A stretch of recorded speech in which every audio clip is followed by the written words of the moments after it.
안녕하세요. 결혼 4년차 32살 주부입니다. 결혼 1, 2년 차에 보통 아이가 생기던데 저희 부부는 맞벌이를 하느라고 아이를 조금 늦게 가졌어요. 사실 대출금도 더 갚고 저금 상황도 여유로워졌을 때 아이를 가지려고 조심했는데 아이가 덜컥 들어서 버렸네요. 친정엄마도 시어머니도 이 소식에 엄청 기뻐했어요. 내색은 안 하셨지만 은근 기대를 하고 계셨나 봐요. 특히 시어머니가 더 기뻐하셨습니다.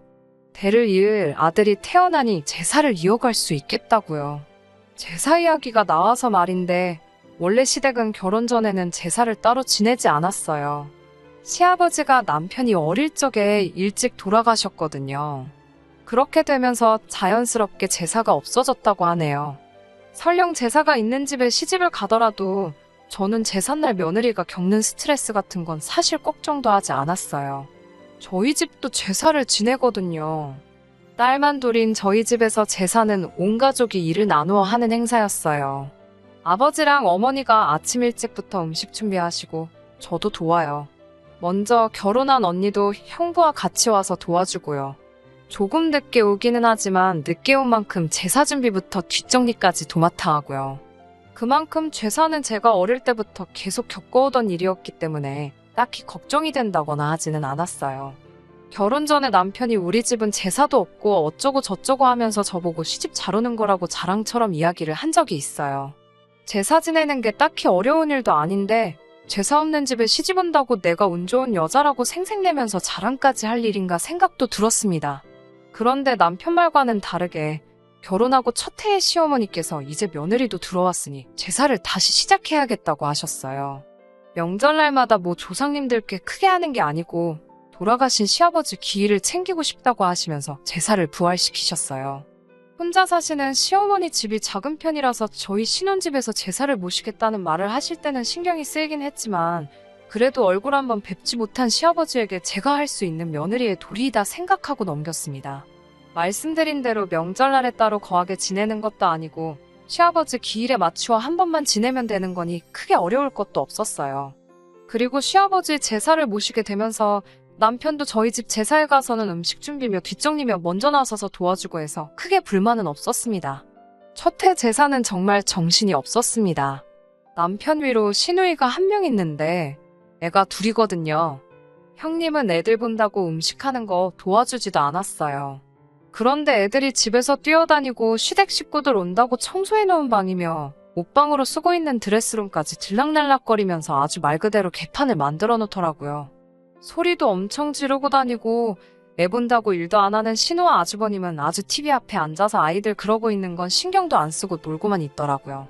제사 끝나고 정리할 때 되면 도와줄 생각은 없고 일찍 집으로 가버리고요. 그래서 그 다음 해에는 그냥 아이들 어린이집 하원하고 제사 준비가 다 끝나면 와달라고 부탁을 했어요. 애들이 좀 뛰어다닐 수도 있는 거지. 뭘 그렇게 예민하냐며 제 말에 나를 세우기는 했는데 정작 화는 그렇게 내놓고 그 다음 해에는 정말 준비가 다 끝나고 제사 시작 전에 꼭 맞춰서 도착하고 제사 끝나면 밥만 먹고 돌아가더라고요. 시어머니가 일찍 오셔서 나물이나 탕국 같은 거 하시고 제가 전이랑 나머지를 준비하니까 사실 그렇게 힘든 건 없었어요. 그런데 정말 해도 너무 아무것도 안 하는 신우가 얄미울 지경이었습니다.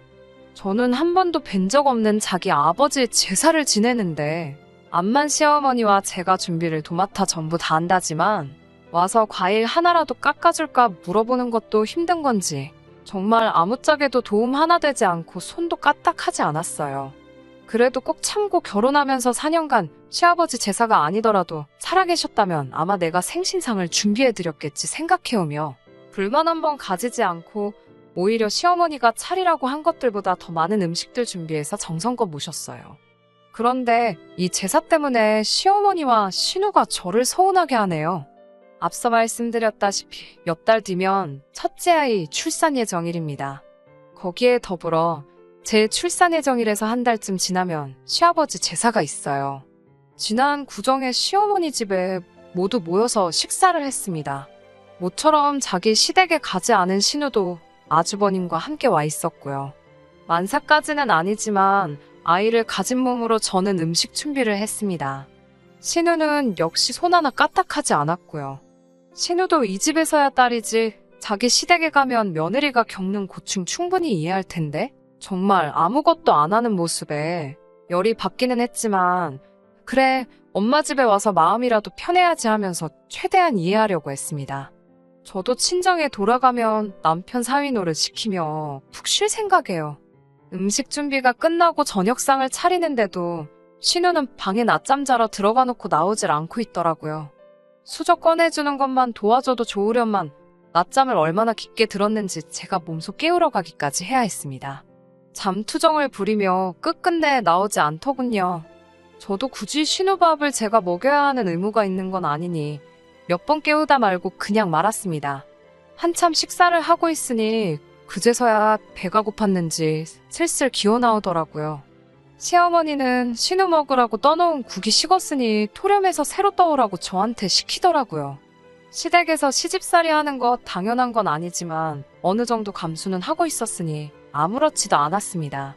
그런데 저를 정작 서운하게 한 건 하루 종일 집안일 한 것도 아니었고 신우의 잔심부름까지 전부 저에게 시킨 게 아니었습니다.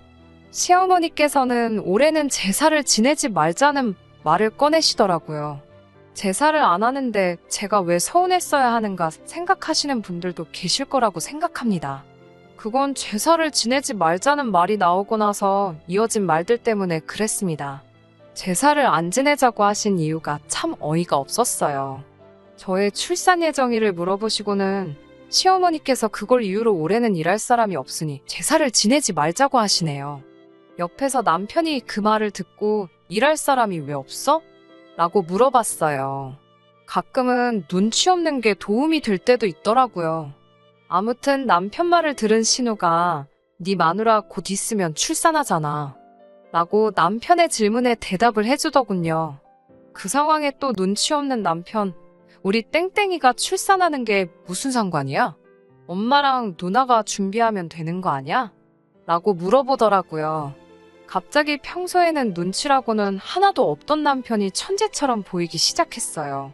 신우는 남편의 반응에 당황을 하면서 자기가 그걸 어떻게 하냐고 대답하더라고요. 남편이 거기서 눈치 없게 계속 파고들었으면 좋았을 텐데 아쉽게도 더 캐묻지는 않더라고요. 대신에 그런 전 같은 간단한 것들은 사가지고 우리끼리 간단히 지내면 되는 거 아니냐고 되물었습니다. 이번엔 시어머니가 당황해서 그래도 명색이 제사 음식인데? 음식에는 정성이 들어가 있어야지. 음식 사서 했다가 네 아버지가 오셨다가도 음식 보고 실망해서 왔다가 그냥 가버리겠다는 말로 둘러대시더라고요. 남편은 그 말에 또 그게 무슨 소리냐는 듯이 그러니까 정성이 필요하면 누나하고 엄마가 같이 하면 되는 거 아니야? 하고 되묻더라고요. 남편이 평소 돌아가신 아버지에게 애틋한 마음이 있고 오히려 요 몇 년간 제사 지내면서 참 아버님께 보답하는 것 같아 마음이 좋았었다고 하면서요. 아무튼 남편이 엄마랑 누나가 하면 되는 거 아니냐. 며느리는 어차피 남의 집 딸인데다가 우리 아버지가 땡땡이 얼굴 한번 본 적이 있는 것도 아니고 제가 음식 해주는 거는 결국 아버지한테는 모르는 사람이 해주는 거나 마찬가지 아니냐고 되묻더라고요. 그러면 그냥 밖에서 음식 사다가 하는 거랑은 뭐가 다르냐면서요. 남편의 의외의 질문에 두 사람 다 아무 말도 잊지 못하고 덕분에 신우는 괜히 언성을 높이면서 받아치다 보니 명절자리 분위기도 많이 안 좋아졌어요. 시어머니께서 상황을 수습하신다고 됐다고 싸우지들 말고 올해는 그냥 제사가 없는 걸로 하자고 하더라고요. 그날 집에 돌아가는 길에 남편이 자기 어땠냐고 물어보더라고요. 평소에 눈치도 없고 자기 의견 못 내는 못 믿어온 성격이었는데 그런 남편이 봐도 제가 출산하는 것 때문에 제사를 안 지낸다는 말이 어이없게 들렸나 봐요. 그래서 아무것도 모르는 척 행동해서 두 사람에게 한 방 먹여준 거라고 하네요. 웬일로 남편이 그런 걸로 저를 다 기쁘게 해주더라고요. 고맙다고 말하고 집으로 돌아왔지요. 그날은 그냥 그렇게 넘어가나 했는데 그날 저녁에 신우한테서 전화가 왔습니다. 저한테 올케는 그 상황에 어떻게 아무 말도 안 하고 있을 수 있냐고 자리에서 언성 높아지고 시언니 시어머니가 곤란해하는 상황이면 아무리 출산 예정이라고 겹친다고 해도 적당히 눈치 보다가 네가 알아서 음식 준비 도울 테니 제사를 지내자고 말 한마디 했으면 되는 게 아니냐고 저한테 따지더라고요. 너 때문에 시아버지 제사를 못 모시게 된 거나 다를 바가 없는데 어쩜 그 상황에 미안한 기색도 없이 말 한마디 안 하고 똥 씹은 표정으로 가만히 상황만 지켜볼 수 있느냐고요. 이미 시어머니께서 일할 사람이 없어서 제사를 지내지 말자는 말을 꺼내셨을 때 일할 사람이 없다는 말이 저를 지칭하고 하신 말인 걸 눈치를 채버려서 그때부터 저도 표정 관리를 제대로 못했거든요. 원래 시댁 제사는 며느리가 챙기는 거 몰랐어 라고 하면서 제가 며느리로서 당연히 해야 할 의무를 안 하는 거라는 식으로 말을 하더라고요. 더 늦기 전에 시어머니께 전화드려서 그냥 제사 음식 준비하겠다고 말씀을 드리라는 식으로 강요를 했습니다. 솔직히 너무 억울하고 화가 났는데 옆에서 신우랑 대화하는 걸 지켜보던 남편이 자기한테 다 생각이 있다고 자기만 믿으라고 하더라고요. 그러고 나서 남편이 전화기를 들어 전화를 건 곳은 신우의 시어머니였습니다. 원래 어려서부터 신우와 아주버님, 남편 이렇게 셋이 한 동네에서 같이 자라왔고 명문대를 나오신 신우의 시어머니는 세 사람을 공부도 봐주며 저희 시어머니와도 가까이 지내셨다 하더라고요. 남편도 그래서 잘 알고 지내던 사이였고요. 거기에 또 배우신 분이라고 우리 시어머니께서는 사돈관계가 되기 전부터도 신우의 시어머니 말이라면 무조건 전적으로 따랐다고 합니다. 애초에 시어머니가 시아버지 돌아가시고부터 제사를 안 지내기 시작한 것도 신우의 시어머니가 그 집에 제사를 없앤 모습을 보고 우리 시어머니도 따라서 없애신 거라고 남편이 설명해 주더라고요. 이제 와서 시아버지 제사를 부활시킨 게 자비를 할 수 있는 며느리인 제가 들어와서 그런 건지 아니면 정말 먼저 떠난 남편 기일을 챙겨주고 싶었던 건지는 모르겠지만 말이에요. 남편은 신우의 시어머니에게 신우가 한 말을 낱낱이 말해주기 시작했습니다. 신우의 시어머니는 특히 시댁 제사는 며느리가 챙기는 거라고 말한 신우의 발언에 몹시 불쾌해하시더라고요. 본인이 시집와서 제사를 없애버린 것도 며느리가 혼자서 제사 준비하는 불공평한 구조가 못마땅해서 없앴던 거라고 하더라고요. 신우는 시어머니 잘 만난 덕분에 원래였다면 1년에 총 19번의 제사를 모셨어야 했는데 시어머니 댁에서부터 그걸 끊어버린 덕분에 1년에 딱 한 번 추석에 조상님께 간단하게 차례드리는 것 말고는 아무것도 하지 않을 수 있던 거였죠. 차례상마저도 대추와 곶감 같은 과일 몇 개, 어포나 육포 하나만 내서 간소하게 차린다고 합니다. 이미 신우가 시집가기 전에 없어진 제사이니 신우는 이 사실을 알지도 못했어요. 아무튼 신우의 시어머니는 남편의 이야기가 끝나자마자 신우를 호출하더라고요.